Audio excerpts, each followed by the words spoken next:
Tim Scott was just asked whether Ken Paxton, impeached by his own party over bribery and abuse of power allegations, has the character to serve in the Senate. Watch his answer. Paxton has faced allegations of bribery, fraud, abuse of power. He was impeached by his own party.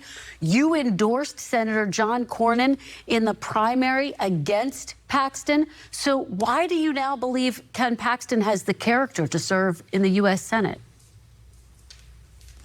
Well, I can tell you this. What we know with great clarity is that James Talarico does not have the character to serve in the United States Senate. Tim Scott went on to say that James Talarico doesn't have a strong understanding of faith. James Talarico studied theology at Austin Presbyterian Theological Seminary, where he earned a master's degree, and he has said he plans to become an ordained Presbyterian minister. He grew up in the church. He guest preaches at congregations across Texas, and he talks about his Christian faith everywhere he goes. That is the man Tim Scott decided to attack based on faith.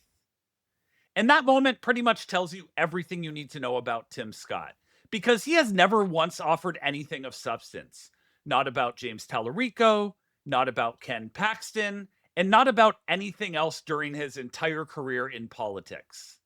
This is the same Tim Scott who went on television earlier this month and claimed that Donald Trump is the most ethical president of all time. And Tim Scott is not the only Republican pretending his party holds their candidates accountable. Just last month, Kevin McCarthy claimed that Republicans always walk away from bad candidates, and he pointed to Matt Gaetz as his proof. The one thing I know about Republicans, when we had a very bad candidate and found out, we didn't vote for that person. We walked away. For better or for worse. Yeah. When Matt Gaetz came forward, we got rid of him. Nobody got rid of Matt Gaetz. A federal trafficking investigation into Gaetz became public in 2021. He stayed in Congress for years afterward, won re-election twice, and had Donald Trump's full endorsement the entire time.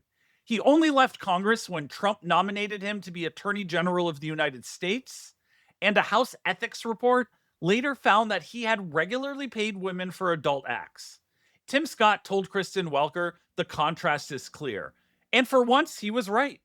Because the contrast between a seminary graduate and all-around good guy and an impeached attorney general could not be more clear. Follow Democratic Reporter if you're sick and tired of the Republican Party's lies, and more importantly, don't forget to vote blue in November.